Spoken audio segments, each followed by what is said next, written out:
రెండేళ్ళు అయిపోయాయి. రెండేళ్ళు మాటలతోనే టైంపాస్ అయిపోతుంది. ఒకరోజు కేటీఆర్ మీద కేసు, ఇగో అరెస్టు అగో అరెస్టు, ఇగ పెడతా జైల్లో అగ పెడతా. ఒకరోజు కేసీఆర్ మీద, ఇంకో రోజు ఇంకొకరి మీద, ఇదే టైంపాస్ కార్యక్రమం తప్ప ఈ 20 నెలలుగా రేవంత్ రెడ్డి ప్రభుత్వం, కాంగ్రెస్ ప్రభుత్వం హైదరాబాద్ మహానగరానికి చేసింది ఏంటి? నేను మిమ్మల్ని అడుగుతా ఉన్నా, శేర్లింగంపల్లిలో ఇక్కడ ఎమ్మెల్యే గారిని గెలిపించిన మీ అందరిని అడుగుతా ఉన్నా, ఎమ్మెల్యే ఏం చెప్పిండు, ఎందుకు పోయినా అన్నాడు? కాంగ్రెస్ పార్టీలకి అభివృద్ధి కోసం పోయిండట.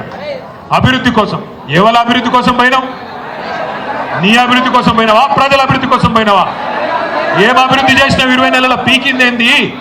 ₹1 బంద్ చేసినావా 20 నెలల్లో? ఏం చేసింది రేవంత్ రెడ్డి ప్రభుత్వం? ఏ పేదవాడిని కాపాడినావు? ఎక్కడ గుడిసెలు గులగొడుతుంటే, ఎక్కడ ఇల్లు గులగొడుతుంటే ఎక్కడ నన్ను అడ్డం వచ్చినావా? నీ సొంత ఆస్తులు, నీ సొంత భూములు, నీ సొంత వ్యవహారాలు తప్ప చేసింది ఏంది అని నేను అడుగుతా ఉన్నా. ఇంకొక మాట కూడా అడుగుతా ఉన్నా, ఆలోచించమని కొడతా ఉన్నా. నేను మొన్న టీవీ చూస్తూ ఉంటే చాలా విచిత్రం అనిపించింది నాకే. ఒక ఎమ్మెల్యే గారు మన పార్టీలోకి వెళ్ళి కాంగ్రెస్ పార్టీలో జంపు కొట్టిండు. జంపు కొడితే ఆ విలేకరు అడుగుతాడు, పాప తమ్ముడు పోయి, అన్న ఎమ్మెల్యే గారు ఏ పార్టీలు ఉన్నారు? ఓయ్ ఆగవా, ఎమ్మెల్యే గారు ఏ పార్టీలు ఉన్నారు మీరని అడుగుతాను. అడుగుతుంటే ఆ ఎమ్మెల్యే గారు చెప్తాడు, ఎక్కడ ఉండాలో అక్కడే ఉన్నాను. ఎట్లుంటుందంటే కథ, ఎట్లుంటుందంటే ఇప్పుడు మీ అందరికీ పిల్లగాళ్ళు ఉంటారు ఇంట్లో. పిల్లగాడు లేకపోతే సాయంత్రం ఏటో దోస్తు ఇంటికి పోయిండు. ఆయన రాత్రి 10 అవుతాను.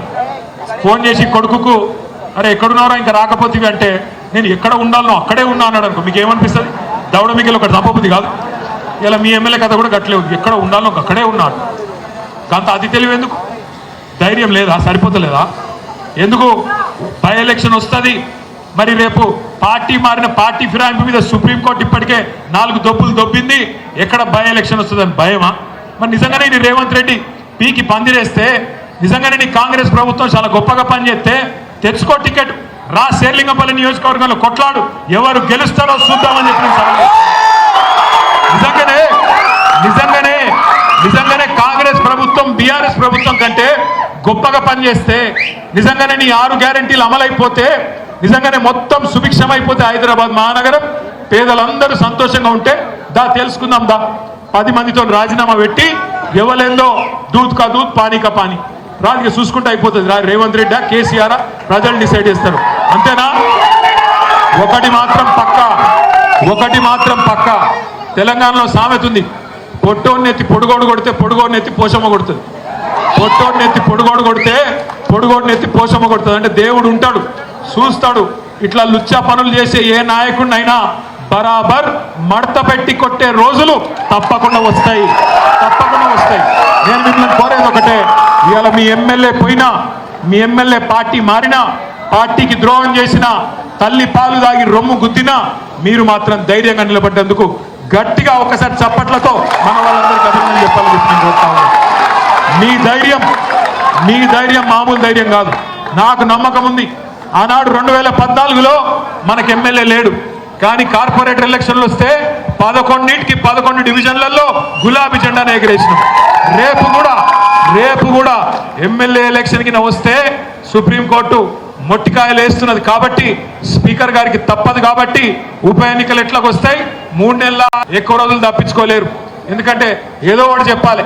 ఏ పార్టీలు ఉన్నవా అంటే ఇలా చెప్పే పరిస్థితి లేదు. నిన్న ఒక ఆయన చెప్తున్నాడు, నేను టీఆర్ఎస్ పార్టీలనే ఉన్నా అంటున్నాడు. కార్యకర్తల సమావేశం జరుగుతున్నది. ఈయన ఎందుకు రాలే? వచ్చే ధైర్యం ఉందా? మరి ఈ సన్నాసులు తేల్చుకోవాలి. వీళ్ళు ఇప్పుడు 2 లింగాలు ఉంటాయి, అయితే పురుషలింగం లేకపోతే స్త్రీలింగం. టీఆర్ఎస్ ఉన్నా అని చెప్పు, అంతేగాని అటు కాకుండా ఇటు కాకుండా 7 ఉండాలనో గాడినే ఉన్నా అంటే నిన్ను ఏమనుకోవాలో గదే అనుకుంటారు. మరి అర్థమైందా నేను చెప్పింది? రేవంత్ రెడ్డికి నేను చెప్తా ఉన్నా, అడ్డిమారి గుడ్డి దెబ్బకు ముఖ్యమంత్రి అయినావు. పని చేసింది లేదు, పీకింది లేదు, ఎన్నడూ ప్రజలకు సేవ చేసింది లేదు, ఒక్క ప్రజా ఉద్యమంలో పాల్గొన్నది లేదు. ఏదో లక్కీ డ్రాల లక్కీ లాటరీ తగిలినట్టు తలిగింది. పని చేయి, ప్రజలకు వచ్చే పని చేయి, లేకపోతే ఒకటే జరుగుతుంది. గుర్తుపెట్టుకో, బై ఎలక్షన్స్ వస్తున్నాయి. అప్పుడు బై ఎలక్షన్స్ వస్తే కాంగ్రెస్ కు బై ఎలక్షన్ అయితే తప్ప ఈ బై ఎలక్షన్ ఇంకోటి కానే కాదు. బై చెప్పే ఎలక్షన్ అయితే కాంగ్రెస్ కు టాటా బై చెప్పి ఇక చాలు ఈ దరిద్రం అని చెప్పి ఎలగొట్టే రోజులు దగ్గరలో ఉన్నాయి. మీ అందరినీ నేను ఒకటే కొడతా ఉన్నా, మనం ఎట్లాగో ఇప్పుడు కార్పొరేటర్ ఎలక్షన్ ఇంకో 6 నెలల్లో ఎదుర్కోవాల్సి ఉంటుంది. బై ఎలక్షన్ కూడా వస్తుంది, ఉప ఎన్నిక కూడా శేర్లింగంపల్లిలో మనందరం కలిసికట్టుగా ఎదుర్కొందాం. కానీ నువ్వు గొప్ప నేను గొప్ప అంటే నడవదు. ఇప్పుడు తిరిగి ఈ రాష్ట్రాన్ని మళ్ళీ పట్టి మీద పెట్టాలి, బండి మీద ట్రాక్ మీదకి ఎక్కియాలంటే కేసీఆర్ గారి నాయకత్వం ఖచ్చితంగా ఈ రాష్ట్రానికి అవసరం. గులాబీ జెండానే తెలంగాణకు శ్రీరామ రక్ష.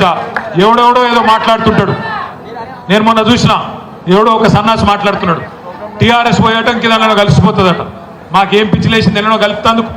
నేను ఒక మాట స్పష్టంగా చెప్తా ఉన్నా, తెలంగాణ రాష్ట్రం ఉన్నంత కాలం తెలంగాణకు శ్రీరామ రక్ష అయిన బీఆర్ఎస్ పార్టీ ఖచ్చితంగా ఉంటది, ఎక్కడ ఇవ్వని కలిసేది లేదు. बहुत सारे कोशिश चल रहे हैं, बहुत सारे साजिश चल रहे हैं हमको डराने की, धमकाने की, दबाने की. किसी से नहीं डरेंगे, किसी के बाप से नहीं डरेंगे. एक वादा है आपसे, एक वादा है आपसे, आप सभी से एक ही वादा है, मरेंगे एक बार, जिएंगे एक बार, डरेंगे किसी के सामने नहीं. सबके सामने, सबके साथ 10 साल किस कदर हर किसी को साथ लेके चले. जैसे मखदूम मयूद्दीन ने कहा था, हयात लेके चलो, कायनात लेके चलो, चले ते चलो, सारे जमाने को साथ लेके चलो. హైదరాబాద్ మహానగరంలో హిందూ అయినా, ముస్లిం అయినా, సిక్ అయినా, క్రిస్టియన్ అయినా అందరినీ కలుపుకొని పోతాం. ఆంధ్ర అయినా, తెలంగాణ అయినా, ఉత్తర భారతమైనా, దక్షిణ భారతమైనా, ప్రపంచంలో ఏ మూల నుంచి ఎక్కడికొచ్చి హైదరాబాద్లో ఉన్న వాళ్ళందరినీ కడుపులో పెట్టుకొని 10 ఏళ్ళు కేసీఆర్ గారు ఎట్లా చూసుకున్నారో అట్లే చూసుకుంటాం. ఏ పంచాయతీ లేకుండా బ్రహ్మాండంగా ముందుకు పోతాం. మీ అందరి దయా ఆశీర్వాదంతో పార్టీ పునర్నిర్మాణం చేసుకుందాం, కొత్తగా కమిటీలు వేసుకుందాం, డివిజన్ల వారీగా ఎక్కడెక్కడైతే పార్టీ వదిలిపెట్టిపోయినారో ఆ స్థానాలు భర్తీ చేసుకుందాం. కార్పొరేట్ ఎలక్షన్లకు, అదేవిధంగా కార్పొరేటర్ ఎన్నికలకు, అదేవిధంగా ఉప ఎన్నికకు కూడా తయారైదాం. ఎవ్వరు భయపడవద్దు. ఒక్క సంవత్సరం ఉన్నది, ఒకే ఒక్క సంవత్సరం. ఈ ఒక్క సంవత్సరం మనం కష్టపడితే ఎన్నికల్లోకి వెళ్ళిపోతాం. ఈ ఒక్క సంవత్సరం గట్టిగా ఉండాలా, గట్టిగా కష్టపడాలా. ఎవరు కేసు పెట్టినా వెంటనే కృష్ణారావు గారు, అదేవిధంగా మన అధ్యక్షుడు షమీపూర్ రాజు గారు వస్తారు. అవసరం పడితే నేను కూడా స్వయంగా మీ ఇంటికి వచ్చి, మీ పోలీస్ స్టేషన్కి వచ్చి మీ కండగా నిలబడే బాధ్యత